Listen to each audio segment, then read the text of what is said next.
संपूर्ण देश मेरे सर का मुकुट है। क्यों नहीं? अनुमान ऐसे ही थोड़ी आता है।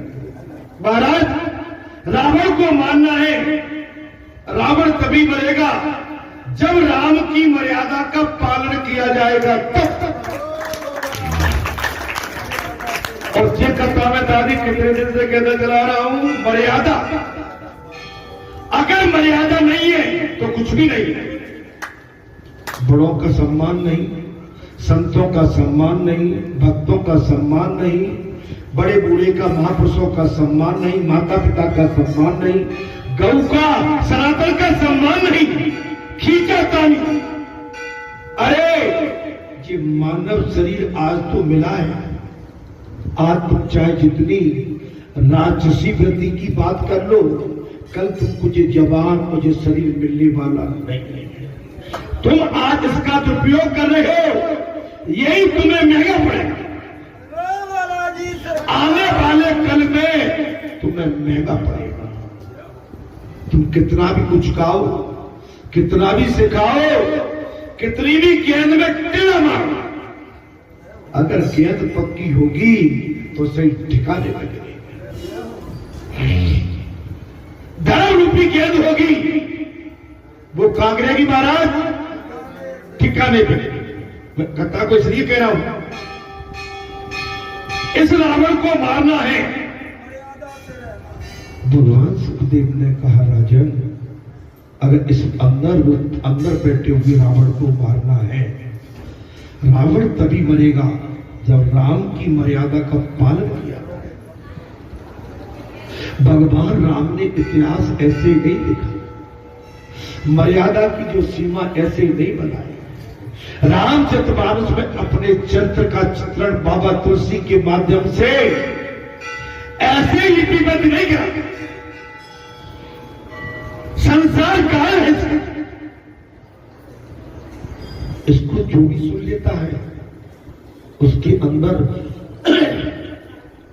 संसारी जितने भी उसने कर्म किए थे, और सुनने के बाद उसके अंदर ऐसे माने बिच्छू की तरह डांस लगते हैं कि हमने अपना जीवन अनायास में डाल दिया। लहसुन में, प्याज में, पुड़िया में, तंबाकू में, बीड़ी में, मदरा में, अंडे में, मीट में, मसाले में, बुराई में, निंदा में, व्यभिचारता में, निंदा में, बेईमानी में, नाइंसाफी में, अधर्म में हमने अपने जीवन को दाप रखा। क्या कर दिया महाराज? भाई दाव पे लगे। अब क्या बचा है? भले ही तुम्हारे बाल काले लेकिन और के तो पके बैठे। तुमने ऐसी कौन सी करनी करी तुम्हारे बाल नहीं पके? बाकी तो सब सफेद होके बैठे।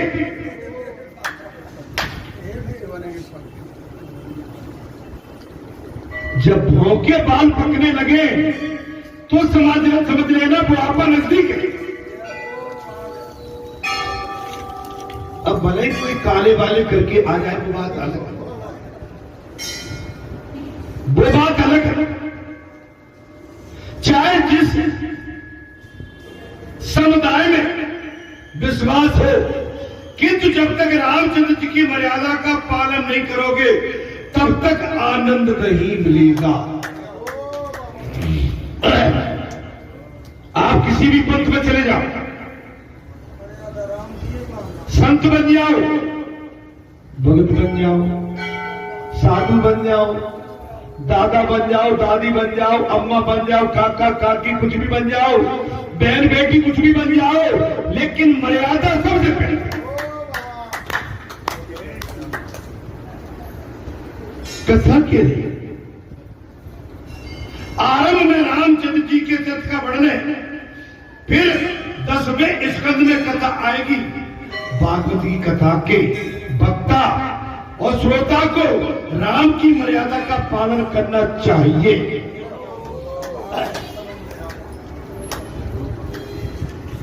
भागवत जो समझ में आएगा, चाहे श्रोता हो चाहे वक्ता हो, अब वक्ता को देख लो, मैं श्रोताओं के लिए क्या कहूं, मेरे वक्ता बुरा मानेंगे, उनको एसी गाड़ी चाहिए, कथा कहने आएंगे तो 5 स्टार 7 स्टार का होटल चाहिए। कथा जहां चल रही है वहां नहीं रुकेंगे, शहर में भगेंगे। बुरा मत आरंभ, अरे सब खत्म है महाराज, कहां ये 4 मास, ये 4 मास जो पसीने टपक रहा है, 4 मास जब पहाड़ पर चल जाए तो 4 मास घास की कोई मडरिया कपड़िया हो वो 4 मास।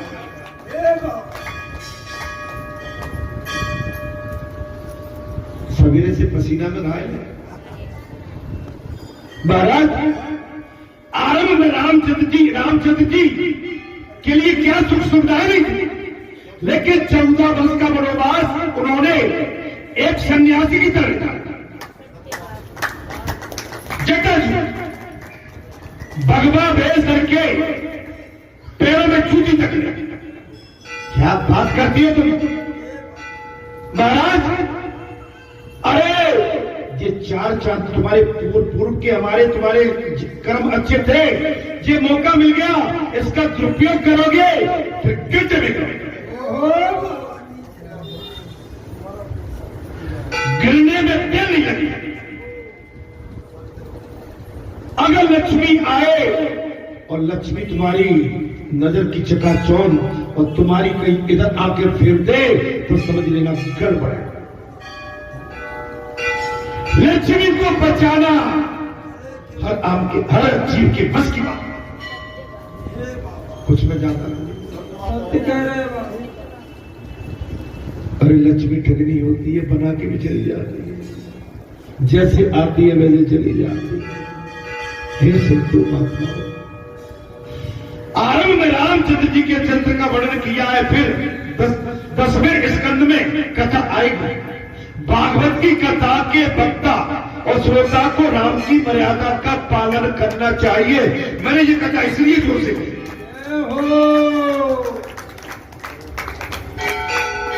वो हम 4 महीने कर रहे हैं, तो 4 महीने में आपने पनीर खाई, पूड़ी खाई, गरम मसाले खाए, आपने पकौड़े तले, एसी में तो नहीं सोए। मैं एक बात बता रहा, पलंग पे तो नहीं सोए, तख्त पे सोए। 4 मास का मतलब जानते हो क्या है? अब बोले हम दुकानदार बन के बैठे 4 मास कर रहे हैं, तकरीर तो नहीं तोली। 4 मास का मतलब होता है कि बिल्कुल संसारी जीवन से संन्यास। सच्चे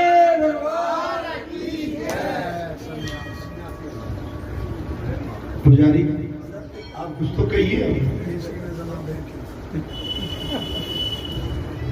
अब 4 मास हम जाके पेरिस में मनाए जाके, अब वहां की संस्कृति पेरिस की जाने एक उदाहरण दे नहीं, अरे भूल से मैं अमेरिका में पहुंच गया एक दिन नहीं 2 साल पहले महाराज।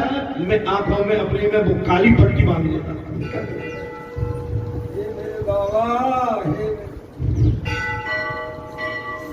वहां का कल्चर अलग है, वहां का रहन सहन अलग है, हमारी संस्कृति से तालमेल नहीं मिलता है।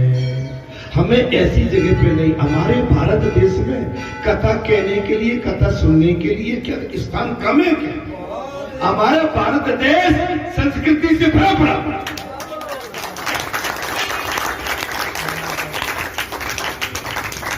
अपनी ख्याति नहीं, अपने राष्ट्र की ख्याति के लिए हम राष्ट्र में ही रहेंगे, राष्ट्र में ही मरेंगे और राष्ट्र में जिएंगे और राष्ट्र में ही अपना सब कुछ करेंगे। महाराज आप समझ सकते हैं, प्रभु मनुष्य को थोड़ी भी संपत्ति या थोड़ा सा अधिकार मिलते ही वो राम की मर्यादा को भूल जाता है। अब मैं पगला हूं, मैं तो पहले भूल जाता हूं सारी। क्या होगा? मनुष्य को थोड़ा सा धन मिल जाए, पद मिल जाए और बड़ा कहीं कुछ अच्छा सा महाराज स्थान मिल जाए, भगवान की मर्यादा को तार तार कर देता। पूजा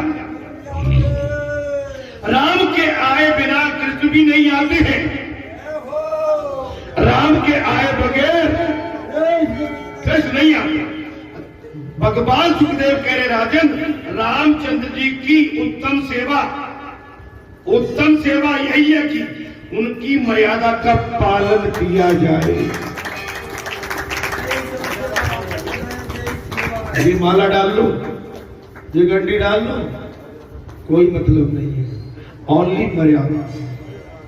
भगवान ने जो मर्यादा संसार में सेतु बांधा है, जो परंपरा, जो सनातन, जो माता पिता, परिवार, घर, भाई के प्रति, बहन बेटी के प्रति, इस संसार के प्रति भगवान ने जो मर्यादा बांधी थी, भगवान जब ही आएंगे तब आप पूर्णतः भगवान की बनाई हुई मर्यादा का पालन करोगे, तब उनकी वैदेही ने मर्यादा तोड़ दी थी, धोखा हो गया, धोखा हो गया, बनावटी हिरण आ गया, सोने का बन गया। माता की महाराज भाव उस संसारी मृग पे चली गई, वह इतने में मैया का जो हट होगा, मैया ने साफ कह दिया था, अब उन्हें एक नाथ में विचलित और प्राण न किया पाया, नाथ को लेने को, हे प्रभु मुझसे एक भूल हो गई कि जिस समय मेरा मन संसारी मृग पे चला गया, इतने में मेरा हट हो और हमको देर नहीं लगी। संसार जैसा तुम्हें सुंदर सोने की तरह चमकता, चांदी की तरह उसकी आपको दीवारें दिखती हैं, इतना सुंदर तो दिखता है, लेकिन इसमें फंसोगे तो आपका हमारा चीरहरण हो जाएगा।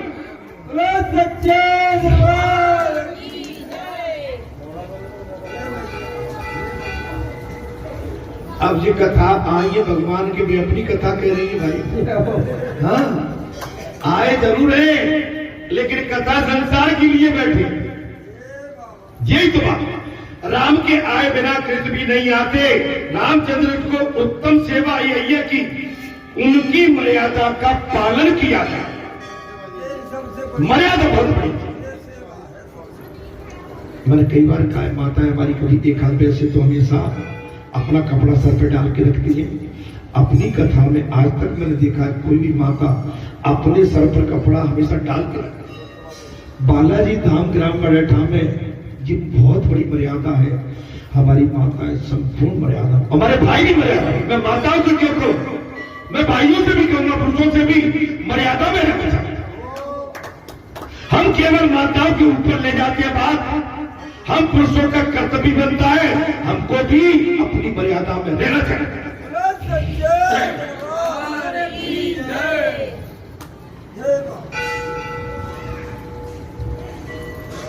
राम जी का भजन करना अर्थात उनकी मर्यादा का पालन करना, उनका बर्तन हमें अपने जीवन में उतारना, उनका बर्ताव अपने जीवन में उतारना। भाई कथा सुन ली आपने, इस कथा को सुनने के बाद हमने कथा को अपने जीवन में लागू नहीं किया, इसको उतारा नहीं। जहां से जाके फिर हमने डंड पचोले दिए, फिर कहीं इस स्थान का उपास उड़ाया उड़वाया पुंगों के संग बैठ के, तो फिर उनका तो काम है, उनका काम है संतों का उपहास, भक्तों का, और भगवान की मर्यादा का उपहास जो उड़ाता है ना, वो पशु से भी नीचे स्तर का है। पशु तो फिर भी वफादार है, पशु तो फिर भी वफादार है, अर्थात उनका सा ही बर्ताव रखा। भगवान रघुनाथ ने जो बर्ताव रखा था वैसा ही अच्छा बर्ताव ठीक हो जाएगा, पूरा हो गया है। इसमें बांध लेना, कुछ धागा बांध लेना, ठीक है। हाँ, राम जी का भजन करना अर्थात उनकी मर्यादा का पालन करना और उन जैसा बर्ताव अपने जीवन में उतारना चाहिए। यदि राम जी को मन में बसाओगे मर्यादा पुरुषोत्तम रामचंद्र जी का अनुकरण करोगे तो भगवान आपको मिल जाएंगे।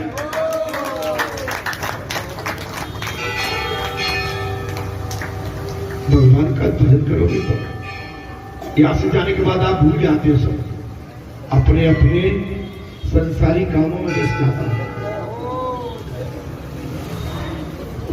अरे हमको तो पता नहीं क्या, हम भाई यही बंद है, यहां से जाने की देर है, फिर लगता फिर भागता।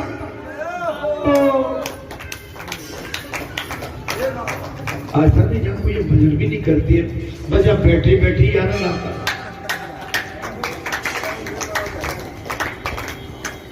हमसे किसी ने पूछ लिया था एक दिन, एक पंडित जी बैठे थे, बोले महाराज हमने आपको कभी माला फेरते भजन करते तो देखा ही नहीं है, कि पता नहीं, मैं जानता भी नहीं हूँ भाई। और ये सही बात है, माला मेरे हाथ में कभी नहीं देखी होगी। अरे माला तो मन की होगी मेरे भाई, मन की माला शुद्ध होती। उनकी लीला का अनुकरण करोगे, उसका चरित्र सर्वथा अनुकरणीय है।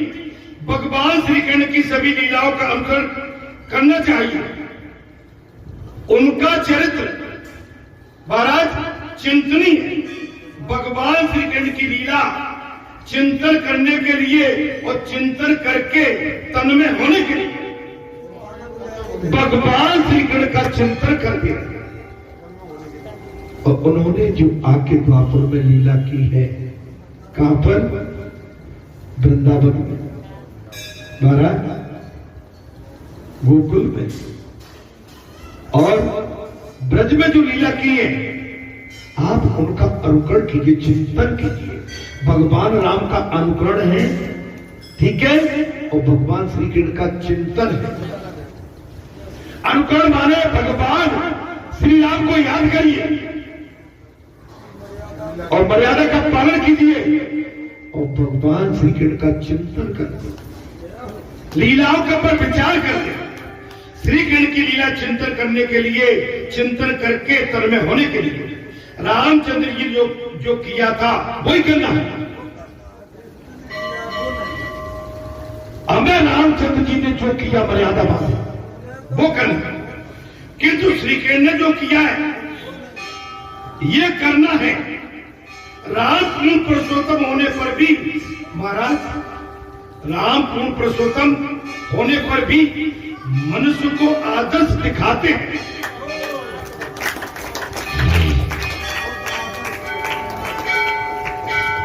भगवान राम आदर्श के मर्यादा पुरुषोत्तम आदर्श दिखाते हैं।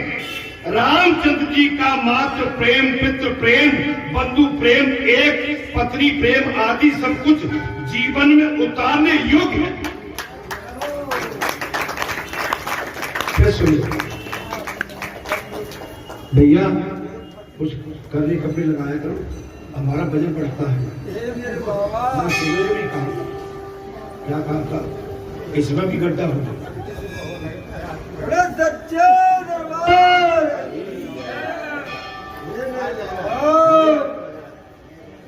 देखो हम पिक्चर के पीछे, अब पता नहीं आज क्या लीला चल रही है।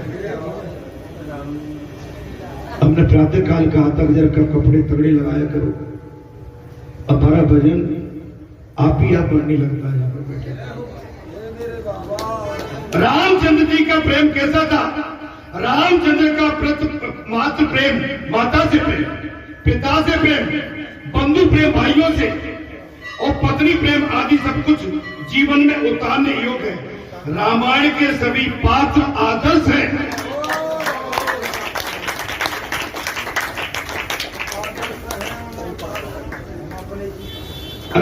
रामायण में सभी पात्र आदर्श हैं। दशरथ जी का पुत्र प्रेम, सीता जी की पति भक्ति, और लक्ष्मण और भरत का भाई प्रेम आदि आदर्श है।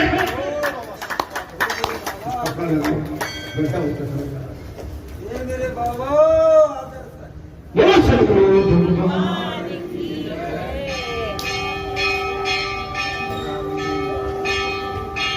रामचरितमानस में जो कथा आई है वो मर्यादा, थोड़ा आनंद ध्यान रखना, तगड़ा आनंद दिया करो। मुझे नहीं कहना चाहिए, मैं बोलता नहीं हूं कभी, आज मुझे मजबूरी में बोलना पड़ा।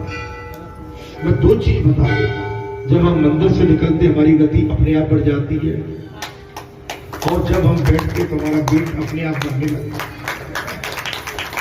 हालांकि मुझे बताने योग्य चीज नहीं है, लेकिन चूंकि आज मैं महसूस खुद कर रहा हूं।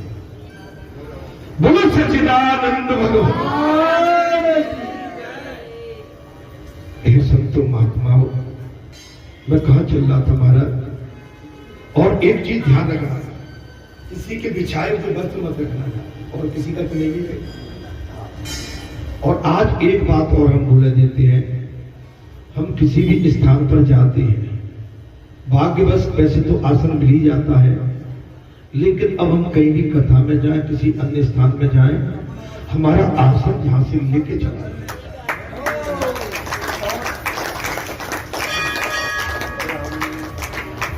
मेरे लिए तो सारी भूमि गोपाल की है, लेकिन आसन का महत्व होता है।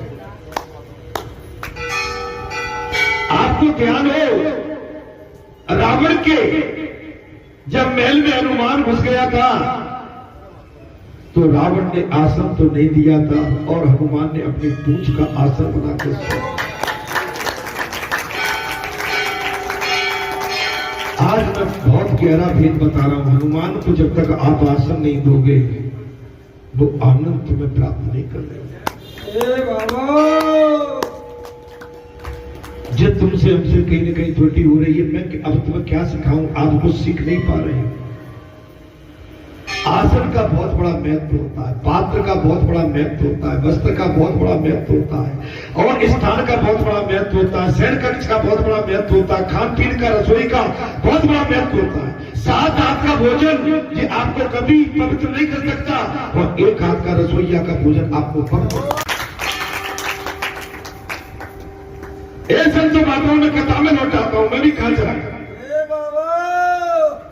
यदि राम जी को मन में बसाओगे तो मर्यादा पुरुषोत्तम रामचंद्र जी का अनुकरण करोगे तो भगवान मिलेंगे, और उनकी लीला का अनुकरण करोगे, उनका चरित्र सर्वथा अनुकरणीय।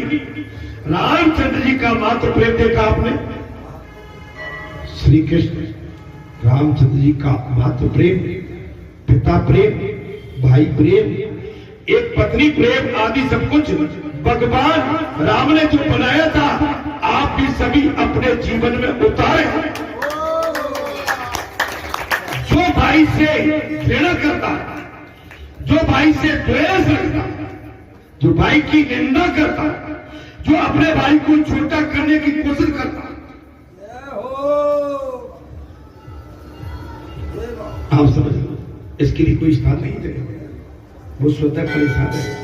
साईं अपने भाव को कहो न कीजिए त्रास, पलक दूर नहीं कीजिए, सदा राखिए पास, सदा राखिए पास, त्रास कर होना। अगर भगवान के काम हेतु आपको बुराई मिलती है तो बुराई छेड़ दो, तुम्हारा कल्याण हो जाएगा। भगवान के कार्य हेतु आपकी निंदा होती है, निंदा को पचा जाओ, तुम्हारा बेड़ा पार हो। लेकिन तुमने कहा कि भाई हम बालाजी से कहां जुड़ गए, हमारा तो जी प्यारी हो गया, जी तुम्हारी भूल है। हम संतों से कहां जुड़ गए, वो हमसे विरोध करने लगे, अरे वो तो उजड़ेला पगड़ेला है, तुम क्यों फंसना चाहते हो?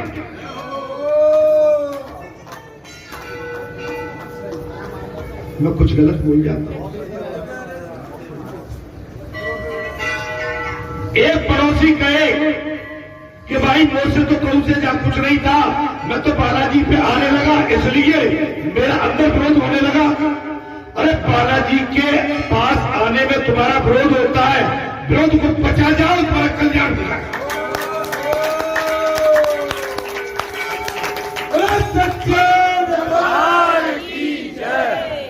बालाजी ने किसी का ले लिया क्या? किसी से कुछ मांगा है क्या? बताओ अब वो क्यों गुस्सा है, क्यों विरोध है, अब मुझे तो उसका पता नहीं। अगर हम ही कहें जहां बैठने वाले बूढ़े भैया कह दे कि भाई मैं तो बालाजी पे जाने लगा तो मेरे पड़ोसी नाराज हो गए मुझसे, तो तुम्हें पड़ोसी चाहिए बालाजी चाहिए, मुझे बता दे। तुम्हें भगवान चाहिए कि संसार? तो भगवान से मिलोगे तो तुम्हारे कुछ राक्षसी प्रति के आदमी वो तो परेशान होंगे।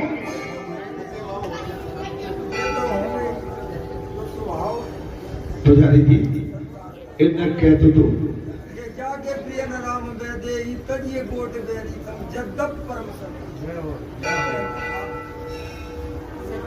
अरे हम तो कह रहे हैं राम की खातिर अगर कोई कहता तुम्हें मार डालेंगे, हम कह के मार तू हमें, लेकिन राम को नहीं छोड़े।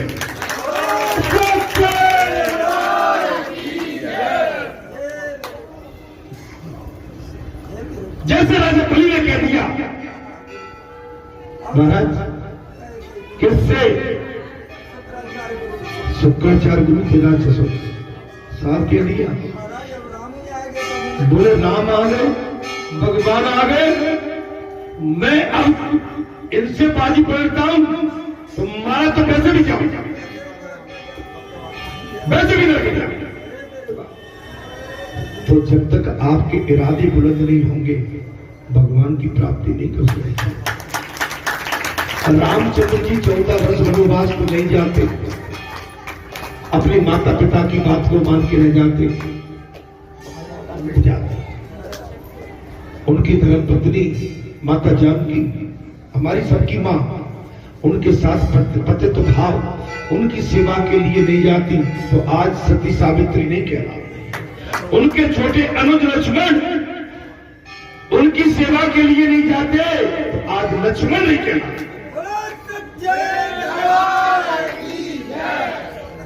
उनके छोटे भ्राता भरत भगवान की जूती कढ़ाई पादुकाएं उनकी सेवा करके 14 साल का उन्होंने राज संचालन किया, लेकिन जैसे भगवान रहे उसी वेशभूषा में रहे, तब भरत कहलाए और वो भी महात्मा कहलाए।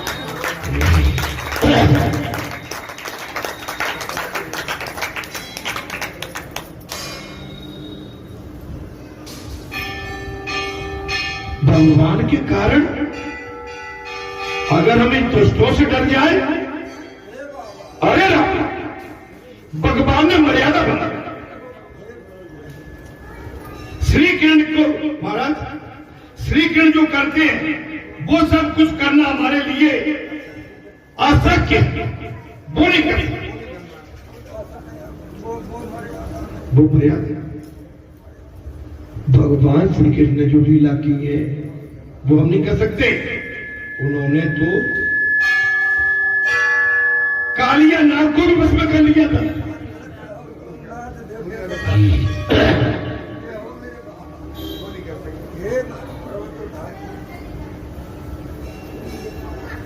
कालिया नाग को बस में करके उसके सर पर नृत्य किया था।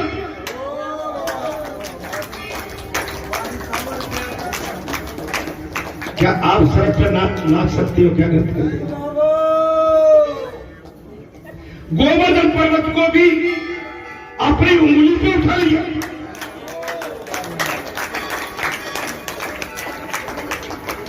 भगवान श्री कृष्ण जो करते हैं क्या हमको कर सकते हैं? श्री कृष्ण के चरित्र का अनुकरण करना ही तो पूतना चरित्र से प्रारंभ करना। भगवान श्री कृष्ण के चरित्र का अनुकरण करना ही तो पूतना चरित्र से प्रारंभ करना। भगवान सुखदेव ने कहा राजन पूतना का सारा विष उन्होंने पी लिया, क्या तुम विष पी सकते हो?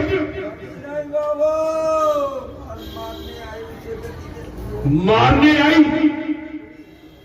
लेकिन भगवान ने सारा विष पी लिया। विष का पाचन होने के पश्चात अन्य सभी लीलाओं का अनुकरण करना, पहले जहर पीना पड़ेगा। तुम्हें मिलेगा। वो बैठा है वहां पर, बैठा है, वो बैठे हैं वहां पर, सुनते ही हो, कुछ लाल, कुछ पीले, कुछ धोले, कुछ नीले, तुम्हें सब झेलना पड़ा। आपने कहीं उनकी पतंग काटी तो भैया बताओ क्या पतंग में क्या लगा रहता है? मंजा। हाँ, उनके मंजे पे कांच चढ़ा हुआ और पता नहीं कब काट देंगे तुम्हारी।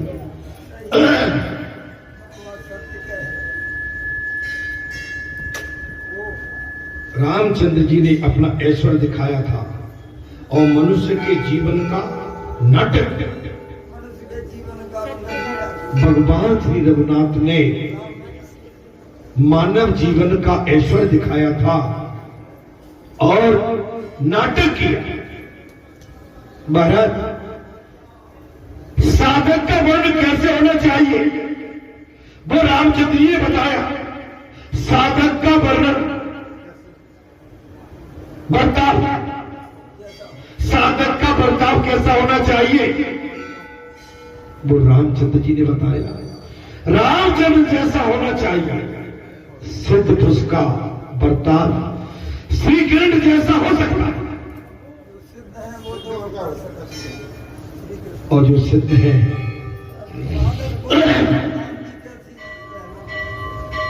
रामचंद्र जी मर्यादा में है और जे योगी है, लीलाधारी है। रघुनाथ का अवतार राक्षसों की हत्या के हेतु नहीं, मनुष्य को सनातन धर्म सिखाने के हेतु हुआ था।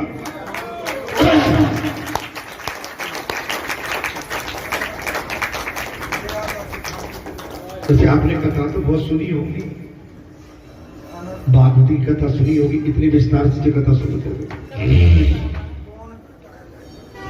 ये जीवन को उपदेश देते हैं कौन? राम जी की कथा है। उन्होंने किसी भी मर्यादा को भंग नहीं किया। राम जी ने किसी मर्यादा को भंग नहीं किया। रावण पे बाण पे बाण, रावण मरता नहीं है। विभीषण कहते प्रभु ऐसे नहीं मरेगा। तो मित्र विभीषण बताओ रावण कैसे मरेगा? बोले प्रभु रावण की नाभि में अमृत है, तो मुझे क्या करना चाहिए? बोले आप अपने बाण का संधार रावण की नाभि में कर दो, ये इसका अंत हो जाएगा। विभीषण तुम कहते तो मैं करते। राम चाहते तो रावण क्या सीता का हल कर सकता था? राम चाहते तो रावण को एक ही बाण में धराशायी कर। राम चाहते तो 14 वर्ष का वनवास क्यों था? राम ने मर्यादा का सेतु, मर्यादा का पुल मांगा है। राम ने एक काम और किया था, लंका के लिए सेतु बांधा, लेकिन विभीषण ने कहा प्रभु इसको तोड़ दो, नहीं राक्षस आके वापस आके उत्पात मचाएंगे। विभीषण तुम कहते तो ऐसा भी कर दिया, आधा सेतु भंग कर। तो राम जैसे बन के तो तब राम आएंगे, तब राम आएंगे। बर्ताव कैसा होता? बोले कैसा होना चाहिए? सीता के नारी धर्म का आदर्श प्रस्तुत किया। मेरे पति तो मेरे परमेश्वर है। रामचंद्र जी की लीला सरल है, उनकी बाल लीला भी सरल है, जबकि श्री कृष्ण की सारी लीला गूढ़ है, कठिन है। रामचंद्र जी की सरलता तो अंतिम कथा की है और उन जैसा सरल आज तक कोई हुआ नहीं। भगवान रघुनाथ जैसा कोई सरल नहीं। अग्नि नारायण के सामने सीता जी को निर्दोष मुक्त किया गया। लंका में रही जानकी, हनुमान को भेजा, विभीषण को भेजा, जामवंत को मारा, अंगद को, माता जानकी को लेके आई। और जानकी को जब लेके आ रहे थे मालूम है मारा पालकी सजाई गई। भगवान ने देख लिया, बोले ये क्या करते हो? बोले नीचे चलाओ सीता जी, पैदल चलाओ। क्या कहा? बोले नहीं नहीं, खुले में लेके आओ। सारा बानर भालू उत्साहित है और सीता जी को पैदल ले, पैदल ले। सीते रुक जाओ महाराज। एकदम सब अचंभित हो। क्या हो गया? मैंने जब कहा कि तुम्हें जानकी अग्नि में से प्रवेश होकर मेरे पास आना, सारी सभा उस समय महाराज क्षुब्ध हो गई, अचंभित हो गई। हे परमात्मा, अब क्या होने वाला है? माता जानकी ने दुख पर दुख सही और उतने के बाद में आज आए तो रामचंद्र जी कहते कि अग्नि में प्रवेश होकर तुम्हें मेरे पास आना होगा। महाराज लक्ष्मण जी बेहाल हो जाता, रो भैया क्या करता? लक्ष्मण मजबूर है, कुछ बोल नहीं पा रहे। सबकी आंखें गीली है, नमन है। जानकी की परीक्षा हो गई। महाराज वे जगत को ये बताना चाहते थे कि आदर्श राजा का कर्तव्य कैसा होना चाहिए। आदर्श राजा कैसे? कल कहीं मेरी जानकी मेरे पास मगर परीक्षा के आ गई, जमाना उंगली उठा देगा और मुझ पर जो तमाम प्रहार करेगा। मैं समाज के समक्ष माता जानकी अपनी वैदेही को अग्नि में प्रवेश करके जब मेरी सीता पाप सो